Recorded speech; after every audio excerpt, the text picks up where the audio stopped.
আমরা যে ফেসবুক লাইভে 16.2 চ্যাপ্টারটা করিয়েছিলাম, অনেকে বুঝতে পেরেছো, অনেকে বুঝতে পারোনি। আজকে আমাদের ভিডিওটা ভালো করে দেখো, তাহলে 16.2 এর অঙ্কগুলো আরো ক্লিয়ার বুঝতে পারবে। আমি শুধু 16.2 এর অঙ্কগুলো করে দিচ্ছি। দেখো 16.2 এখানে গতদিনে বলে দিয়েছিলাম যে আয়তক্ষেত্রের সূত্র, সেটা আমরা জানি। সূত্রগুলো বলি, তোমরা লিখে দাও। প্রয়োজনীয়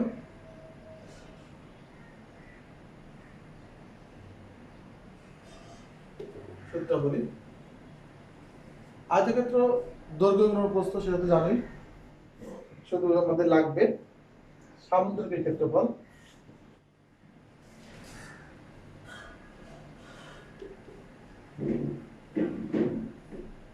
সামুদ্রিক ক্ষেত্রফল ভূমি ইন্টু উচ্চতা, ভূমি ইন্টু উচ্চতা। অথবা অথবা এরকম দেখো,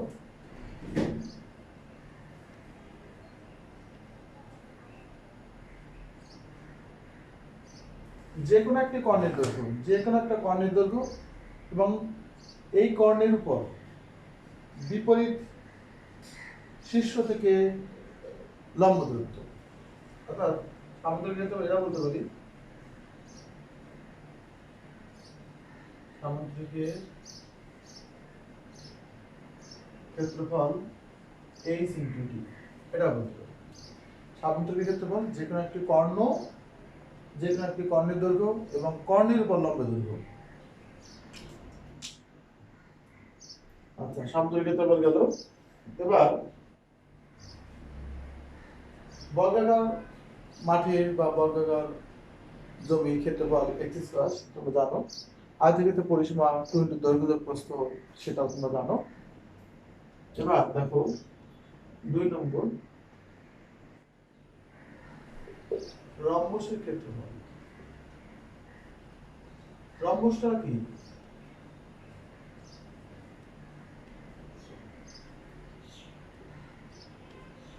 যে চতুর্ভুজের 4টি বাহুই সমান কিন্তু কোনো কোণই সমকোণ নয়, তাকে আমরা রম্বস বলবো। এই রম্বসের ক্ষেত্রফল, মনে করো এইটা হলো D1, এখান থেকে এই হলো D2, তাহলে রম্বসের ক্ষেত্রফল হবে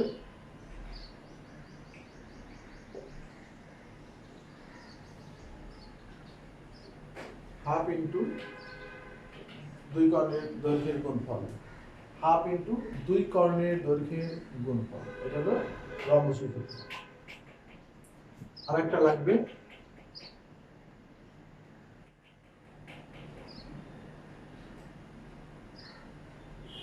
ট্রাপিজিয়ামের ক্ষেত্রফল।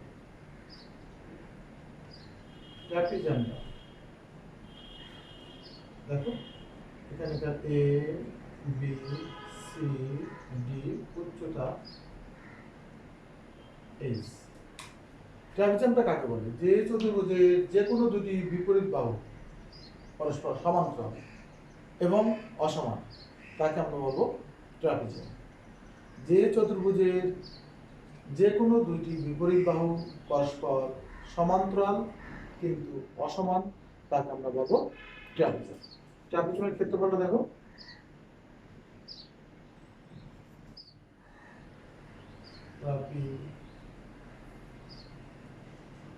ট্রাপিজিয়ামের ক্ষেত্রফল হাফ ইন্টু সমান্তরাল দুই বাহুর দৈর্ঘ্যের যোগফল, হাফ ইন্টু সমান্তরাল দুই বাহুর দৈর্ঘ্যের যোগফল ইন্টু উচ্চতা। এত বর্গ, ঠিক আছে? সবসময় ক্ষেত্রফলের একক বর্গ, বর্গ একক। দেখো তাহলে ট্রাপিজিয়ামের ক্ষেত্রফলটা হলো কি? হাফ ইন্টু সমান্তরাল দুই বাহুর দৈর্ঘ্যের যোগফল ইন্টু উচ্চতা।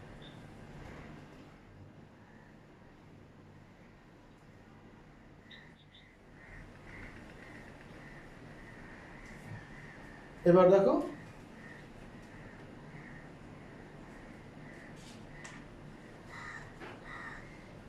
বহুভুজের ক্ষেত্রফল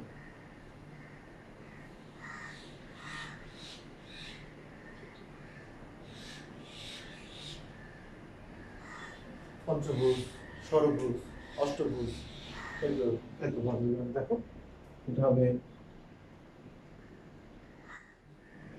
a square by 4 or 180 degree by n এ হলো কি মনে করো এরকম এটা এরকম ষড়ভুজ এরকম অষ্টভুজ থাকতে পারে পঞ্চভুজ থাকতে পারে দশভুজ থাকতে পারে এগুলোর বাহুর দৈর্ঘ্য হলো a সবগুলো a কয়টা a কয়টা বাহু বাহুর দৈর্ঘ্য n বাহুর দৈর্ঘ্য দেখো বাহুর দৈর্ঘ্য a আর বাহুর সংখ্যা n যেখানে এ হলো বাহুর দৈর্ঘ্য এবং বাহুর সংখ্যা n ঠিক আছে গত ক্লাসে আমরা কিছু অঙ্ক করেছিলাম সেই অঙ্কগুলো আজকে আমরা ভিডিওতে দেখি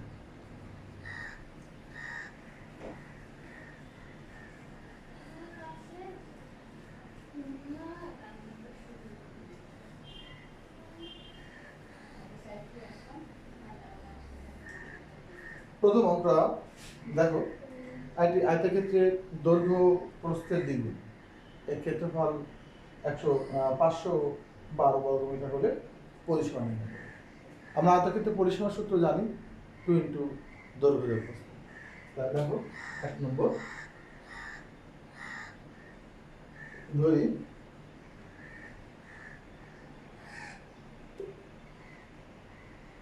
আয়তক্ষেত্রে বিস্তার x এবং দৈর্ঘ্য দ্বিগুণ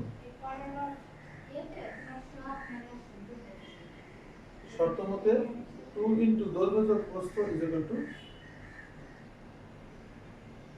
512 2 ইন্টু দৈর্ঘ্য যোগ প্রস্থ সমান 512 এখান থেকে আমরা x বের করতে পারলে দৈর্ঘ্য পাবো বিস্তার পাবো আর প্রস্থ বিস্তার মানে কি প্রস্থ পেয়ে যাবো তার দ্বিগুণ করলে দৈর্ঘ্য পেয়ে যাবো তাহলে আমরা দৈর্ঘ্য জানলাম প্রস্থ জানলাম তারপর আমাদের দরকার হলো পরিসীমা 2 ইন্টু দৈর্ঘ্য যোগ প্রস্থ 2x স্কয়ার 25 6 x স্কয়ার করলে দেখো 1 2 ক্ষেত্রফল আয়তক্ষেত্রের দৈর্ঘ্য বিস্তারের দ্বিগুণ ক্ষেত্রফল 512 পরিসীমা নির্ণয় করো তাহলে কত হবে দৈর্ঘ্য গুণন প্রস্থ সমান 512 তাহলে 2x square is equal to sorry এখানে 512 থাকবে 512 x স্কয়ার হলো 256 x এর মান হবে 256 রুট ওভার 256 তার মাইনাসটা দিলাম না প্লাস মাইনাস দেওয়ার কথা ছিল মাইনাসটা না দেওয়ার কারণ হলো যেহেতু এটা দৈর্ঘ্য বা প্রস্থের ক্ষেত্রে মাইনাস চিহ্ন মাইনাস গ্রহণযোগ্য না অর্থাৎ x এর মান 16 এবার অতএব আয়তক্ষেত্রে বিস্তার 16 মিটার এবং আয়তক্ষেত্রের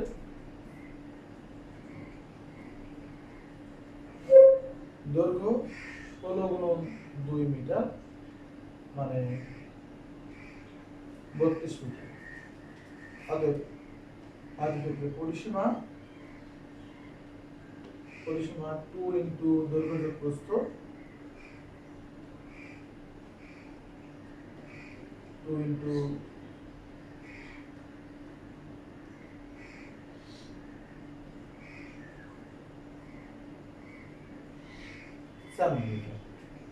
তাহলে আয়তক্ষেত্রে পরিসীমাটা পেয়ে গেলাম 96 মিটার সবাই তুলে নাও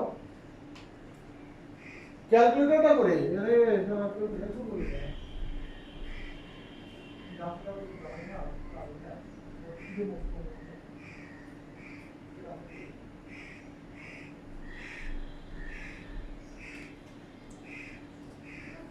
ক্যালকুলেটর নিয়ে আসলাম।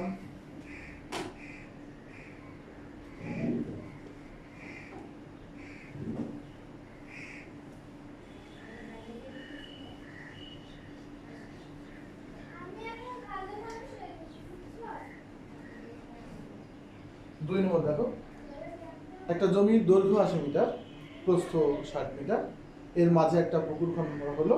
যদি পুকুরের পাড়ের বিস্তার 4 মিটার হয় তবে পুকুরের পাড়ের ক্ষেত্রফল নির্ণয় করো। 2 নম্বর দেখো,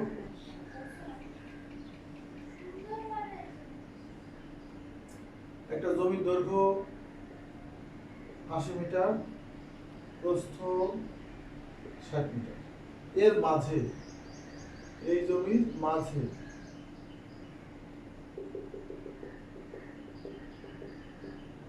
রাস্তা, একটা পুকুর করা হলো, পুকুর খনন করা হলো। যদি পুকুর পাড়ের বিস্তার 4, পাড়ের বিস্তার এইটুক হলো 4, এখান থেকে এই পর্যন্ত হলো 4, তবে পুকুর পাড়ের ক্ষেত্রফল নির্ণয় করো। আমরা যেভাবে বের করতে চাচ্ছি সেটা হলো টোটাল জমির ক্ষেত্রফল থেকে যদি পুকুরের ক্ষেত্রফলটা বাদ দেই তাহলে আমরা রাস্তার ক্ষেত্রফলটা পেয়ে যাবো। রাস্তার ক্ষেত্রফল চাইছে পুকুর পাড়ের ক্ষেত্রফল, পুকুর পাড়ের ক্ষেত্রফল, পাড়ের ক্ষেত্রফলটা কিভাবে পাবো? টোটাল জমির ক্ষেত্রফল থেকে পুকুরের ক্ষেত্রফল বাদ দিলে আমরা পাড়ের ক্ষেত্রফলটা পেয়ে যাবো। জমির দৈর্ঘ্য 80 মিটার এবং প্রস্থ 60 মিটার, জমির ক্ষেত্রফল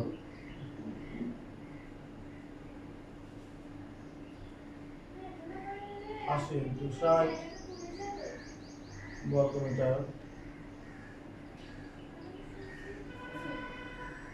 এই পেয়ে গেলাম জমির ক্ষেত্রফল। এখন দেখো পার বাদে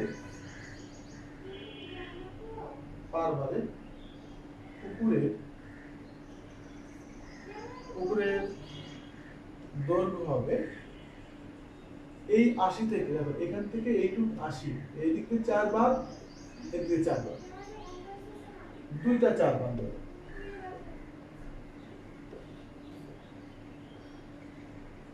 72 মিটার, ঠিক আছে। আর পার বাদে পুকুরের প্রস্থ 60 বিয়োগ 4 মাইনাস 4, এখান থেকে এই 60, এখান থেকে এই 4 বাদ দাও, আর এখান থেকে 4 বাদ দিলে তাহলে হলো 52। অর্থাৎ পার বাদে পুকুরের ক্ষেত্রফল 72 × 52 বর্গমিটার, 72 × 52, 3, 7, 4, 4 বর্গমিটার। তার আমরা পুকুরের ক্ষেত্রফল পেয়ে গেলাম। অর্থাৎ পাড়ের ক্ষেত্রফল, লাস্ট লাইন, অর্থাৎ পাড়ের ক্ষেত্রফল 4800 থেকে এইটা থেকে এটা বাড়বে 3, 7, 4, 4, এত বড়, তাহলে বাদ থাকে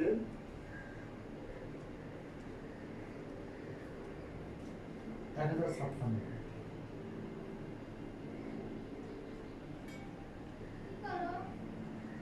এটি হলো পুকুর পাড়ের ক্ষেত্রফল। দেখো বুঝতে পারছো কিনা, অঙ্কটা আবার একটু বলি। যে প্রথমে একটা জমি আছে, জমির মাঝে একটা পুকুর খনন করা হয়েছে, জমির ক্ষেত্রফলটা কত? দৈর্ঘ্য প্রস্থ গুণ করলে পেয়ে গেল। আর পুকুরের ক্ষেত্রফল বের করতে গেলে এই যে 4, এই 4 দৈর্ঘ্য থেকে 4 আর 4 বিয়োগ করলে 72 মিটার, আবার প্রস্থ থেকে এই 60 থেকে 4 4 বাদ দিলে 52, তাহলে পার বাদে পুকুরের ক্ষেত্রফল 72 × 52, 3734। অর্থাৎ পাড়ের ক্ষেত্রফল জাস্ট বিয়োগ করে দিলাম। ঠিক আছে?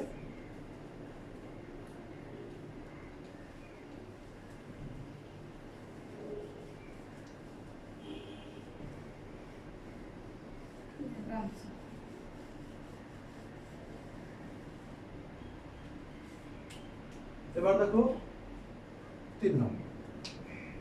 একটি বাগানের দৈর্ঘ্য 40 মিটার, প্রস্থ 30 মিটার। বাগানের ভিতরে সমান পার বিশিষ্ট একটা পুকুর আছে। পুকুরটা কিন্তু বাগানের মাঝে। পুকুরের ক্ষেত্রফল, বাগানের ক্ষেত্রফল হাফ অংশ হলে পুকুরের দৈর্ঘ্য প্রস্থ কত? দেখো আগের মতো চিত্রটা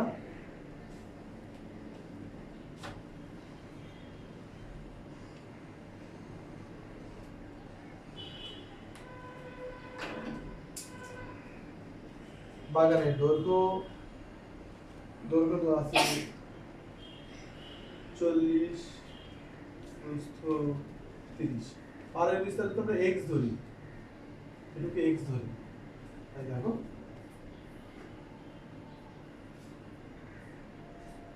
বাগানের দৈর্ঘ্য 40 মিটার, প্রস্থ 30 মিটার, অর্থাৎ বাগানের ক্ষেত্রফল 1200 বর্গমিটার। ধরি পারের বিস্তার x মিটার। এবার দেখো পার বাদে বাগানের দৈর্ঘ্য হবে 40 মাইনাস x মিটার। দুই পাশ থেকে এখান থেকেও x বাদ যাবে, আবার এখান থেকেও x বাদ যাবে। টোটাল 40 থেকে 2x বাদ যাবে। 40 মাইনাস 2x মিটার। আর পার বাদে বাগানের প্রস্থ হবে একইভাবে 30 মাইনাস 2x মিটার। পার বাদে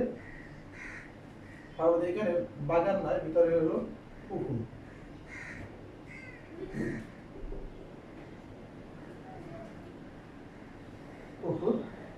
পুকুরের ক্ষেত্রফল 40 মাইনাস 2x, ইন্টু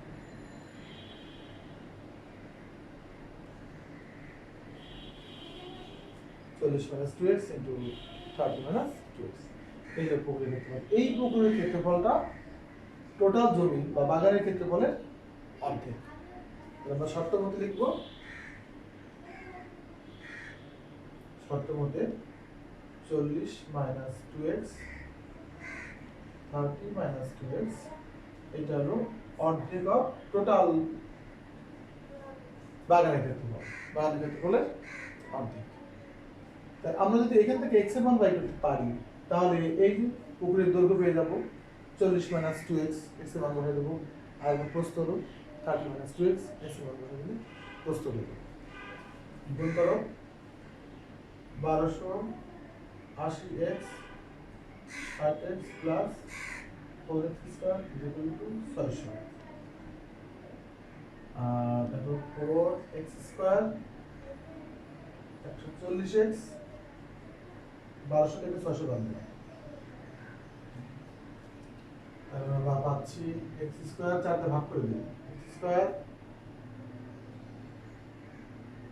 35x 150 কত হবে 30 আর 5।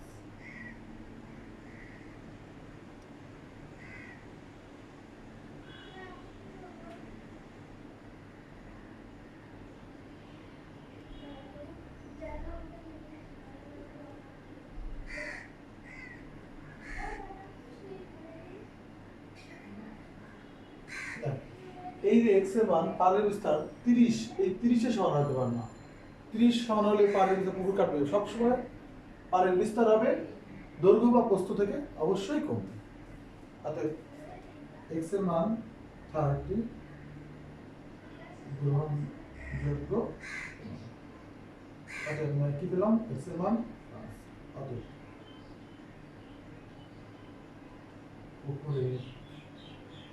দৈর্ঘ্য 40 মাইনাস 25 10 বাদ দিলে 30 মিটার, পুকুরের প্রস্থ 30 মাইনাস 20 মিটার। এই দিকে আমাদের প্রশ্নটা ছিল পুকুরের দৈর্ঘ্য কত, পুকুরের প্রস্থ কত। পুকুরের দৈর্ঘ্য 30 মিটার, পুকুরের প্রস্থ 20 মিটার। সবাই তুলে নাও।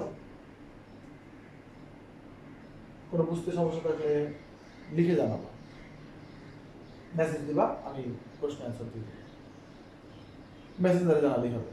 দেখো আবার বলি যে বাগানের দৈর্ঘ্য দেওয়া আছে, প্রস্থ দেওয়া আছে। এই বাগানের মাঝখানে একটা পুকুর খনন করা হলো, সেই পুকুরের ক্ষেত্রফলটা টোটাল বাগানের ক্ষেত্রফলের অর্ধেক। তা আমরা কি ধরছি, পুকুরের দৈর্ঘ্য কত, প্রস্থ কত, সেটা না ধরে আমরা ধরছি কিন্তু বিস্তারটা, বিস্তার ধরছি এক্স। তাহলে দেখো বাগানের দৈর্ঘ্য প্রস্থ ক্ষেত্রফল বের করলাম, পারের বিস্তার যদি হয় এক্স হয়, তাহলে পার বাদে পুকুরের দৈর্ঘ্য 40 মাইনাস 2x, প্রস্থ 30 মাইনাস 2x, ক্ষেত্রফল হবে দৈর্ঘ্য গুণন প্রস্থ। এখন শর্ত মতে এই যে পুকুরের ক্ষেত্রফল, এইটা টোটাল বাগানের ক্ষেত্রফলের অর্ধেক। তারপরে আমরা ক্যালকুলেশন করে এক্স এর মান দুইটা পেলাম, 30 এটা পেলাম। কিন্তু এই বাগানের বিস্তার মানে পাড়ের বিস্তারটা কখন ওই পুকুরের বা জমির দৈর্ঘ্য বা প্রস্থের সমান হতে পারে না। এই জন্য আমরা এক্স এর মান গ্রহণ করলাম না, দৈর্ঘ্য গুণা এক্স এর মান 5। অর্থাৎ পুকুরের দৈর্ঘ্য এই যে 40 minus 2x, 30 minus 2x, x এর মানটা বসিয়ে দিই।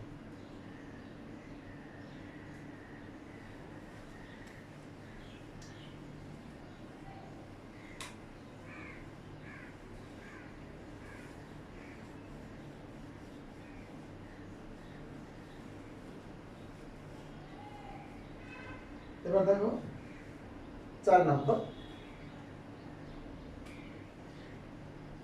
বলছে যে একটা বর্গাকার মাঠের বাইরের চারদিকে 5 মিটার চওড়া একটা রাস্তা আছে। তার মানে একটা বর্গাকার মাঠ আঁকাইলাম,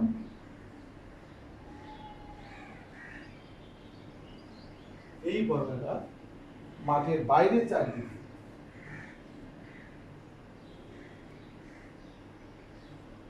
বাইরের চারদিকে 5 মিটার চওড়া, 5 মিটার চওড়া একটা রাস্তা আছে। রাস্তার ক্ষেত্রফল দেওয়া আছে, রাস্তার ক্ষেত্রফল 500 বর্গ মিটার। মাঠের ক্ষেত্রফল কত, এই যে মাঠের দৈর্ঘ্য যদি x হয়, এই ক্ষেত্রফলটা মানে দ্যাট ইজ x স্কয়ার, এইটার মান কত, ভিতরকার x স্কয়ারের মানটা মাঠের ক্ষেত্রফলটা কত। দেখো ধরি বর্গাকার মাঠে, বর্গাকার কথা লেখা ভালো, ধরি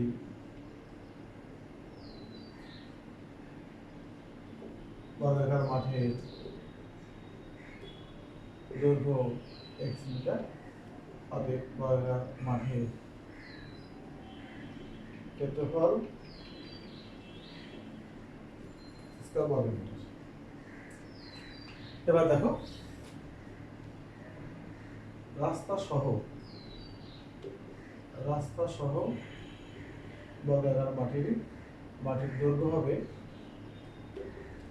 x প্লাস 5 প্লাস 5। এটা দেখো এইটুক যদি x হয়, এখানে 5 আর এখানে 5, এই 5, এই দুই 5 যোগ করলাম, x প্লাস 10 মিটার। তাহলে বর্গাকার মাঠের রাস্তা সহ বর্গাকার কথাটা লেখা উচিত। বর্গাকার মাঠের দৈর্ঘ্য যদি x প্লাস 10 হয়, অতএব রাস্তা সহ বর্গাকার মাঠের ক্ষেত্রফলটা হবে x প্লাস 10 হোল স্কয়ার। বর্গাকার দৈর্ঘ্য বা বর্গাকার জমির ক্ষেত্রফল হলো বাহুর উপর বর্গ। শর্ত মতে এই x প্লাস 10 হোল স্কয়ার থেকে টোটাল ক্ষেত্রফল থেকে ভিতর ক্ষেত্রফল বাদ দেই, সেই ক্ষেত্রে রাস্তার ক্ষেত্রফলটা দেওয়া আছে 500। ক্যালকুলেশন করো।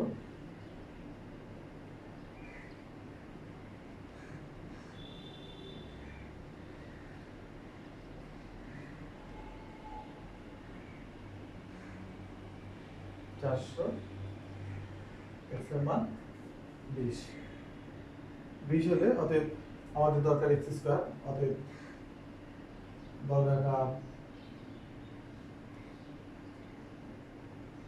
বর্গাকার মাঠে ক্ষেত্রফল 20 স্কয়ার বর্গমিটার, তার মানে 400 বর্গ। উত্তর এরকম না।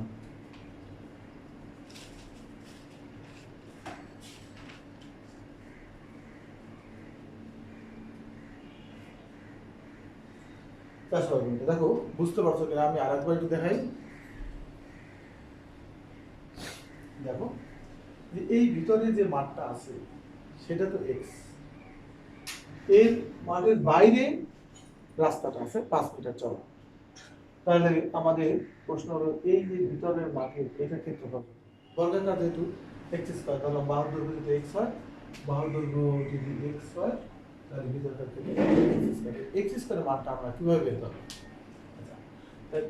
বিস্তারটা তো আছে, মাঠের বিস্তার 5, তাহলে দেখো রাস্তা সহ বর্গাকার মাঠের দৈর্ঘ্য x + 5 + 5 x + 10 হলে x + 10 দৈর্ঘ্য, আর অবশ্যই ক্ষেত্রফল হবে x + 10 হোল স্কয়ার। এখন শর্ত মতে এই টোটাল ক্ষেত্রফল থেকে ভিতরের ক্ষেত্রফল বাদ দিলাম, দিলে দেখো দেওয়া আছে রাস্তার ক্ষেত্রফল 500, তাহলে আমরা এখান থেকে x মান পেয়ে গেলাম। আমাদের টার্গেট কি ছিল x স্কয়ার কত, তো x এর মান যদি 20 হয় x স্কয়ার হবে 20 স্কয়ার 400। খুব ইম্পর্টেন্ট অঙ্কটা।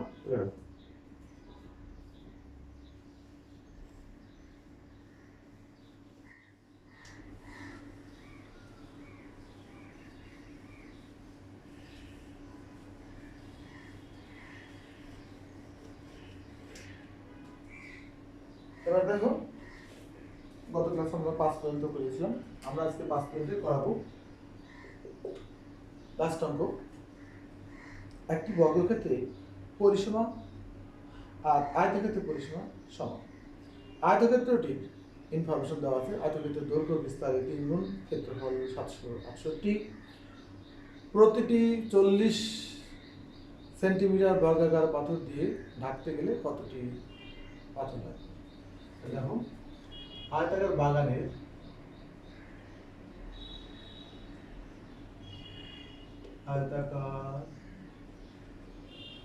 বাগানের প্রস্থ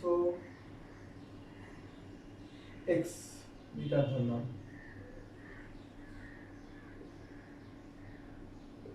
ধরি আয়তাকার বাগানের প্রস্থ x মিটার, আয়তাকার বাগানের দৈর্ঘ্য 3 গুণ 3x মিটার। আচ্ছা, আর ক্ষেত্রফল আয়তাকার বাগানের ক্ষেত্রফল গুণ করলে 3x স্কয়ার পার মিটার। শর্ত মতে এই আয়তাকার বাগানের ক্ষেত্রফল দেওয়া আছে 768, আর আমরা এখান থেকে ভাগ করে 7 ভাগ 3 256, x এর মান 256, x এর মান 16, x এর মান পেলাম। অতএব আয়তাকার বাগানের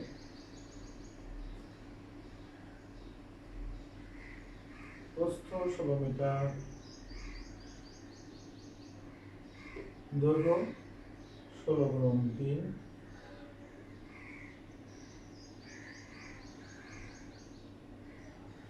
48 মিটার। আয়তাকার বাগানের প্রস্থ 16 মিটার, দৈর্ঘ্য 48 মিটার। তো আয়তাকার বাগানের পরিসীমা 2 ইন্টু দৈর্ঘ্য যোগ প্রস্থ,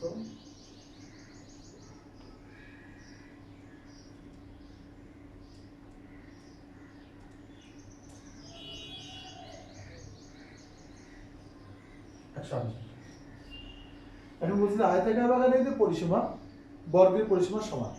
অতএব আমরা বলতে পারি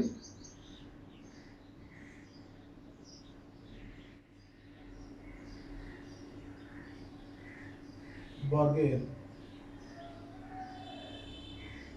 পরিসীমা 128 মিটার। অতএব বর্গের বাহুর দৈর্ঘ্য হবে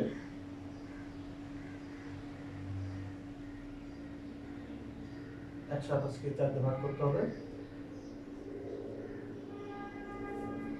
বর্গের বাহুর দৈর্ঘ্য। অতএব বর্গের ক্ষেত্রফলটা বেরিয়ে ফেলি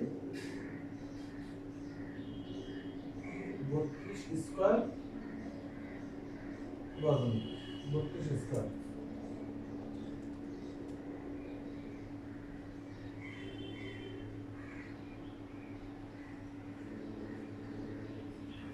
বর্গের ক্ষেত্রফলের কত পেলাম? 1024 বর্গমিটার। এই যে বর্গের ক্ষেত্রফল 1024 বর্গমিটার, এই জমিটা আমাদের টাইলস বা পাথর দিয়ে কি দিয়ে পাথর দিয়ে ঢাকতে হবে। কতটি পাথর লাগবে দেখো,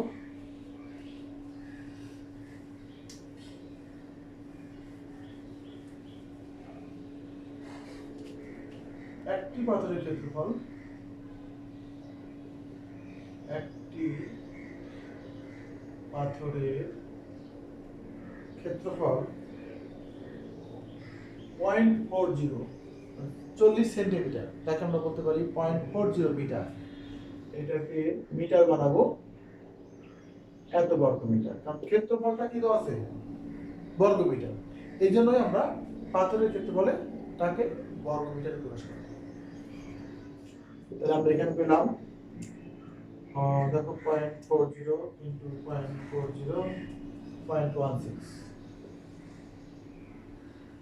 এত। এই যে 0.16 একটা পাথরের ক্ষেত্রফল। কতটি পাথর লাগবে? আমাদের জমি হলো 1024 বর্গমিটার। তাহলে বুঝতে পারছো যে 1024 এর সাথে একটা পাথরের যে ক্ষেত্রফল কি করতে হবে? ভাগ করতে হবে। অতএব নির্ণেয় পাথরের সংখ্যা, নির্ণেয় পাথরের সংখ্যা 1024 0.16 1024 ভাগ 0.16 64